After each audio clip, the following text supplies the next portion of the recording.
Sancho available right now exactly? You know the whole situation with Greenwood. You know that we've loaned out a few players. He is the best option that we have there at this moment in time. Right? So I think that we should not sell him. I think that we should just remain cautious with him. Don't play him. Don't risk injuring him.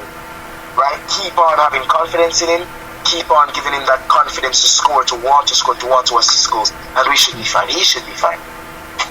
Yeah, next game is United's next game is Charlton, so I don't expect him to play. They went strong against Everton in the FA Cup. Charlton is where you actually see the best United winger playing. His name is Alejandro Garnacho, but no one's ready for that conversation. Nobody's ready for that yet. The team will be rested. I don't think even Alessandro will be playing. World Cup winner doesn't seem he's gotten sober yet, so we're still waiting. And wait, can Garnacho technically play against us, considering that he's on loan from his parent club? Isn't there a rule stipulated in England that the player that is on loan to his parent club, that is on loan from his parent club, cannot play against his parent club? I think you're getting mixed up again, like with Lloris and Courtois. Garnacho is still at United. Come on. Oh shit. You're getting mixed up, and I don't know with who, because we're playing Charlton. I don't remember of a player. I need to take my Alzheimer's meds. I swear, I need to take my Alzheimer's meds. Oh boy, man. But yeah, Martinez. I don't think any of the strong ones will play. City will be the tough game. That will be the game where if United beat City, then they're 1 point behind, and then City are shaking in their boots, because at that point Arsenal are playing Spurs and Spurs are rubbish, so Arsenal may be further ahead. Then we play Arsenal, and if we beat both, I really don't want to say it, but we may be in a tight race after that. Yeah, right now I think that we should just focus on one game at a time. Keep picking apart each defense that we play against slowly but surely. We know City, they're used to controlling the ball, so we probably won't have as much possession, but it depends on what we do with the little possession that we do get and how we can defend. We'll certainly need Lisandro Martinez in that match, though. Maybe Pep's tactic will be to cross balls over the top, because all Haaland has to do is stand above Martinez and attempt to hit it in. Or they'll just cross balls high enough to Martinez's side so that he can't jump. There's no way he can out-jump Haaland. We know that.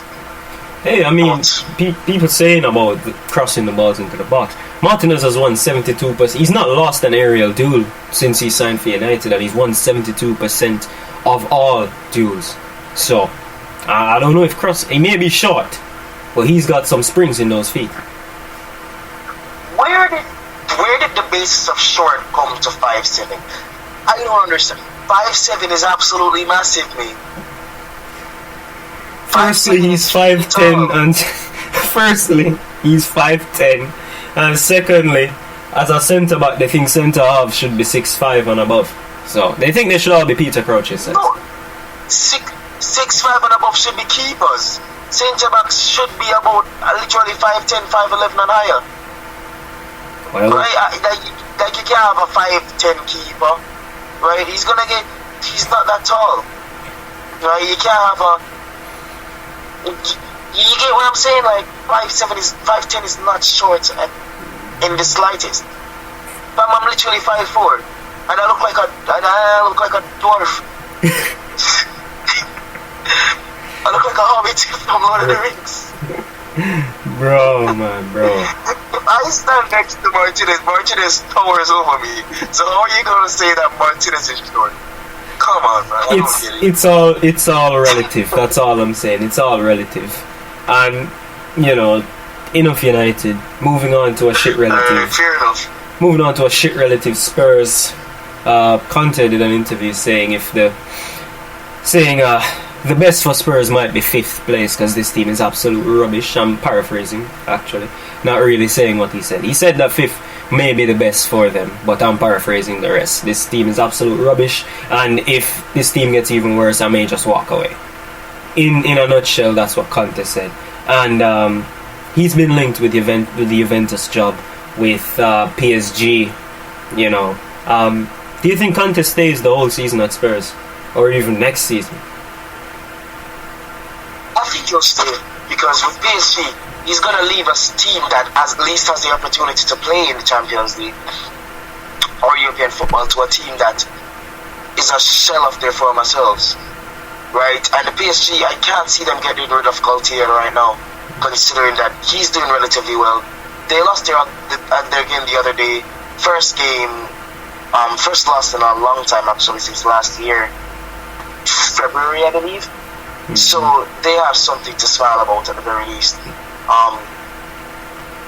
I think that Tottenham will keep him unless the team performs any worse, and then they'll leave him. Might just say, "Ching, you're gone." That's the only way I think he's going to leave them. I don't think another offer will come to tempt him away from the club at this point in time. I believe it's either he gets sacked or he doesn't. Yeah, I mean, Conte is a very good manager. One of the best, one of the best the Premier League has seen, if we're being completely honest. I mean, he used the Spurs team to get top 4, for God's sakes. And he's still fighting for top 4 with them. So he's been doing a good job on his end.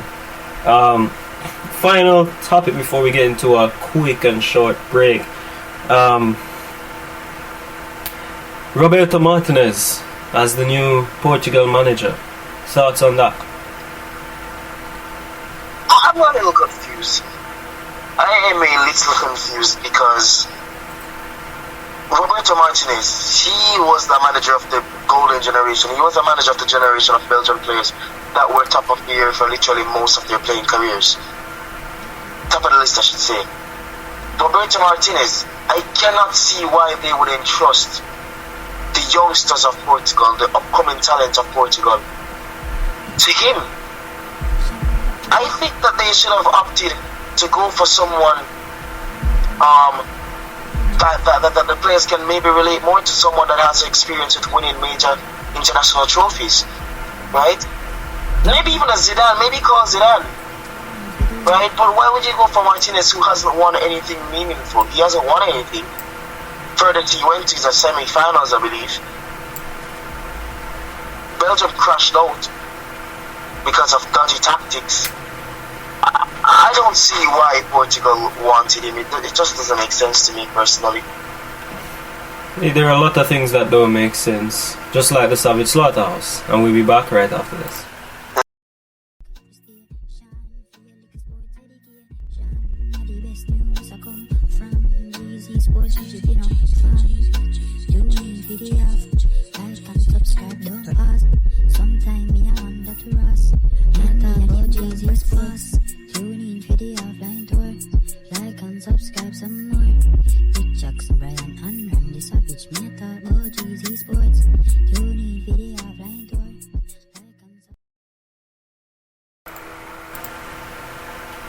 Welcome back again, you savages, to the Savage Slaughterhouse for the GZ Sports Roundup.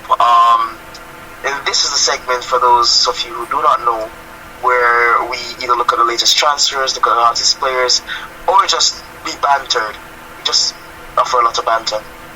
And moving on to the meat of the matter here, and it's Lionel Messi, the best player of the year apparently, winning the IFHHS Best Men's Player of the Year award over Kylian Mbappe by over 200 plus votes. It's kind of crazy, honestly. It's kind of crazy. A lot of people, he wasn't even top 30 in Ballon d'Or rankings, if you guys remember. And it's not like he had a bad season or anything last year. His season wasn't bad. His season was just bad in standard to himself, to what he normally would do. Right? I'm pretty sure a lot of players would be glad to have a season like what Messi had last year, winning a Finalissima, winning a Copa America, winning the league with Paris, still getting about 11 goals all competitions and still getting about 13 or 14 assists. That's not a bad season. So people have been saying that, and it's not about that he's won it. People have been saying that Mbappe is more deserving of it, and I can't see why they would say that. What has Mbappe won this year that Messi hasn't? Right? Messi has done so much more than any other player in the world right now. that when people say that, I honestly physically cringe. I don't understand why people say Messi does not deserve this. Your thoughts on this, Jackson? I mean, if it's for the calendar year, then there's no doubt it should be Leo Messi. He's been great for the calendar year of 2022. Can't really knock that. Last season at PSG, he played human. Let's say that. Let's use that word. He played human, and that's the issue. When he moved it's the first time in his career he's left a club, and moving, he's played human. So people don't expect that. Messi shit. He had to stay at Barca, whatever. He's adjusted. He started the season really good. He's continued that form. He's moving on. I mean, Leo has been the best player of 2022 altogether. Simple as that. Does Mbappe deserve it? I mean, Mbappe is going to win everything he can with PSG. The problem is Messi's there as well, so he'll always be overshadowed. He'll feel the way Neymar felt in 2015 when he was at Barcelona. You are very talented and exciting to watch, but Messi's there, so no one cares about you. And, we may finally see Mbappe moving. But yeah, no, Messi deserves it for this year. Yeah, honestly, and another thing for Messi, he's also won the Champion of Champions award, given out by the French newspaper L'Equipe, which essentially compares the achievements of all of the champions or the best players of their sport in the year, and gives them a ranking based on it. I believe he finished first with a certain Kylian Mbappe Lotin in second, and a certain Rafael Nadal, Roger Federer, one out of those two guys in third. Fourth place was concluded by Karim Benzema, and it's just another trophy to add to his little catalogue. It's not really an important trophy, right? But just the achievement of winning it, it feels like it feels like he deserves it. It's the first and only time in his career that he has won it. So I think that he deserves it, honestly. But that's not really an important trophy, so I don't want to dwell too much on that. Yeah. Do you have anything to say about that? No, as I said, it's good that he won it, but it's not really important. I mean, Roger Federer fourth, I would like to disagree, but I'm not going to talk much on that. Alright, moving from the Parc des Princes in Paris to the Estadio Santiago Bernabeu in Madrid, where I think it's over. I think it's finally over for the magical trio, the best midfield, the second best midfield of all time in my personal opinion. Comprised of Kroos, Modric, and Casemiro. Of course, Casemiro has already left the club, playing with Real Madrid currently. But Kroos, Toni Kroos, the German Jake Paul, has said that he is retiring at the end of the season. He has contributed so much to the Galacticos. He has done so much for his nation. He's a World Cup winner. He's a multiple-time Champions League winner. He's a multiple-time La Liga winner. And he's just capping off his amazing career. He's simply just capping off his amazing career. He's an amazing talent. He's a generational talent for Germany. And I just want to wish him the best of luck in all future endeavors. On the opposite side of the spectrum, however, Luka Modric has apparently, or will apparently, sources say from inside the club, reject advances made by Al Nassr, the same club that Cristiano Ronaldo has gone to, along with offers from Al Hilal FC and FC Al Fateh to remain at the club.